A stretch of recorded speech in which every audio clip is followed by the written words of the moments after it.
The next testimony in my life is what happened to me and my family during the Biafran War.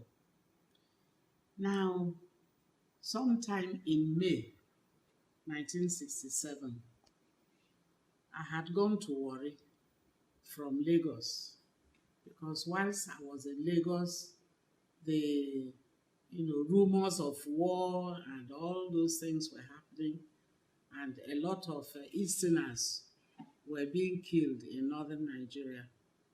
I also had my sister and the husband who were living in Maiduguri. And so for 2 weeks, I could not get through to them on the telephone, even though the husband was working in the Nigerian post office. I just could not get through to them whilst all these things were happening. So of course I thought, oh, maybe they have killed my sister. And that was how my own hypertension started, because I would be thinking about my sister. I would be having palpitation. 2 whole weeks I didn't hear from her. And then eventually, when I heard, they said they had gone to the east. They crossed and ran to the east. That was when I now rested. But even so, in Lagos, things were tense. I had a friend, Mercy Olorunshola, Mercy Oruwa. She used to be the pharmacist in charge of the chemist in Kingsway stores in Lagos. And anytime I finished teaching in King's College at that time, where I was, I would stop at Kingsway stores, buy some meat pie for the children, and then, have some conversation with Mercy and home. And one day we were talking, and another friend of hers who was passing by heard us. We were speaking in Igbo, and she came and she said, shh, shh, shh, please, don't speak in Igbo because they may arrest you. And Mercy and I looked at each other and wondered why, if we spoke in our language, that would put us into trouble. Anyway, so many things were happening in Nigeria at the time. Igbos were not comfortable anywhere. So at that time, I was also expecting my 5th child, Ebele. That was 1966. So I said to my husband, look, I don't think I'm going to stay in this Lagos anymore. Let me go to my parents, stay in the East and have my baby peacefully because too many things are happening here. So he said, okay, I could go and take all the children. So I took my 4 children plus Ebele, and we headed for the East. Then after all that, we came back to Lagos, only for things to start boiling up and getting worse. This was now 1967. By that time, I was in the Bureau for External Aid for Education. And as things were getting worse, I said to my husband again, I am leaving this Lagos. I think I should go to Warri. Let me go and teach in Federal Government College, Warri, instead of staying in Lagos, or even make my way to Kwale, your village. And from there, I could now make myself to the East. So he said, with all this war and people running up and down, I said, well, maybe I should just go to the East. It's better to go there. Why should I be in Lagos? And then at the end, I find that all my people were killed in the East. Isn't it better I go and die with them? So when he saw I was very worried, he said, okay, you can go. By that time, our baby, Bele, whom I had in 1966, was now like maybe 9-10 months old. So therefore I had these 5 children. So I took all of them to Warri. The ministry transferred me to go and teach in Federal Government College, Warri. So it was there I was teaching when things got worse. One day in Warri, people were running all over the place.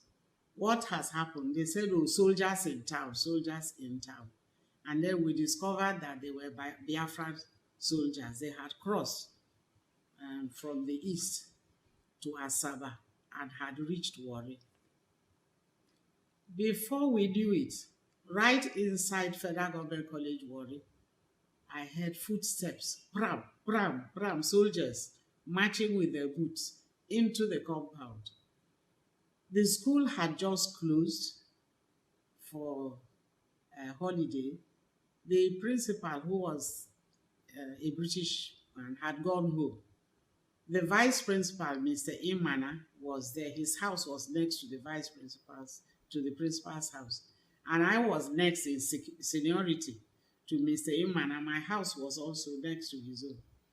When the soldiers stopped at Mr. Imana's house, they were told he was not there. So they came to my house. And the leader of the soldiers introduced himself and said they were coming to camp in the premises. My mind said, what? Soldiers are coming to camp here. That I should show them the school hall and all that. So I went with them to show them the school hall. Meanwhile, my aunt, Mrs. Rekia Sibelua, was with me in the house. So she had already taken charge of taking care of the 5 children, whilst I went along with these soldiers to show them where the assembly hall was and the school classrooms, the dormitories. They said they didn't need the dormitories, that they will be okay in the hall or the classrooms. So I left them and I came back. As soon as I came back, I said to my Auntie Rekia, Auntie is my husband's aunt, same mother with my father-in-law. So I said to her, Auntie, with these soldiers inside this compound and me and my children, I'm not staying with them in the same compound. Please, I want to go to town. First of all, the children were still in school. But, 2 of the children were still in school. So I said to Auntie, I'll go and bring those in school and then I'm going to the bank after that. So I went, rushed to the bank, closed my account, collected the little money I had there, asked the bank manager to give me the money in small pieces, including cash, coins, 3 pence, 6 pence, shilling. That time we used to have all those coins. I didn't know what I wanted coins for, but my mind just said, take as much as you can in coins and little changes. So I did that. Then I went into a pharmacy and I bought quite a lot of medication.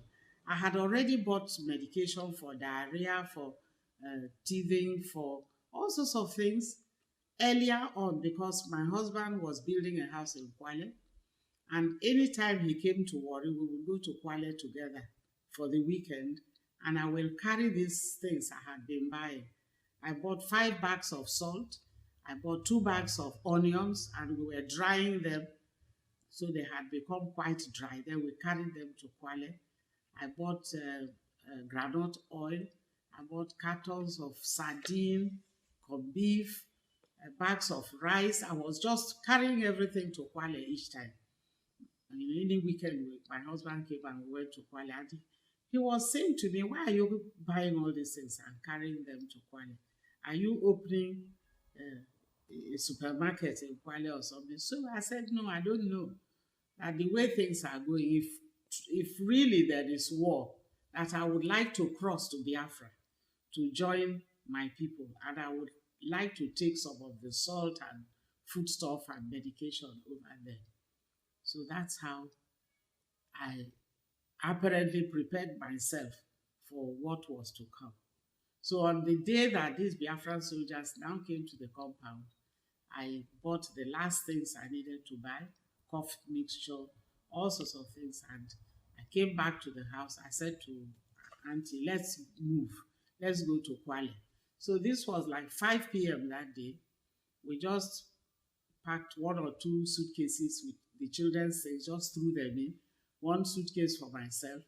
I left our television, everything, but I carried a sewing machine which I had, which is hand operated. I said, in case I needed to sew anything for the children, carried some pots, left a lot of things.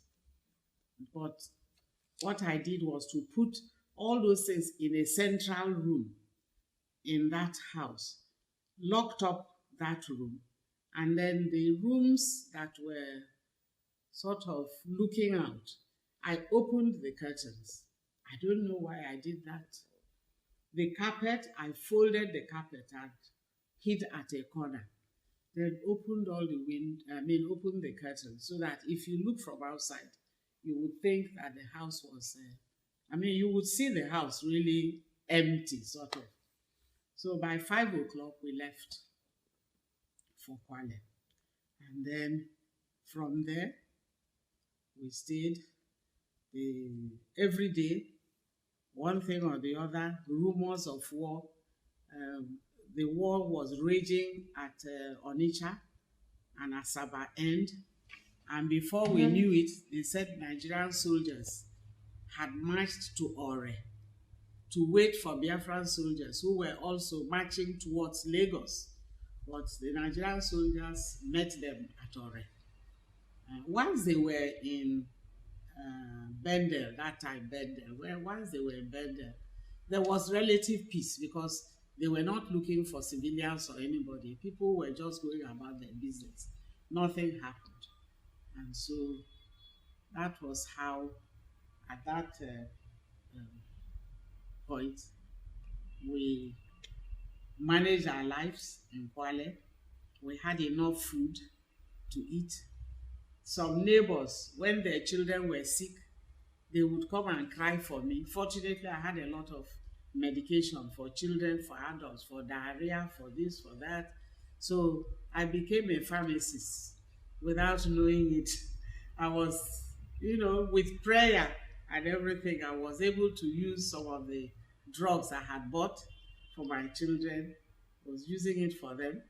And then also, before we knew what was happening, the town had run out of salt and onions. And they were coming to our house to ask if we had salt and onions. So Auntie Rekia now had a job of every morning bringing out a basin of salt with one empty tin of small tomato to be measuring. Those women will come and queue. She'll be measuring salt and giving to them to go and cook for their children. And then some will be asking for onions. And when we started running out of onions, Auntie wasn't giving them one onion each. She started peeling the onion, and distributing.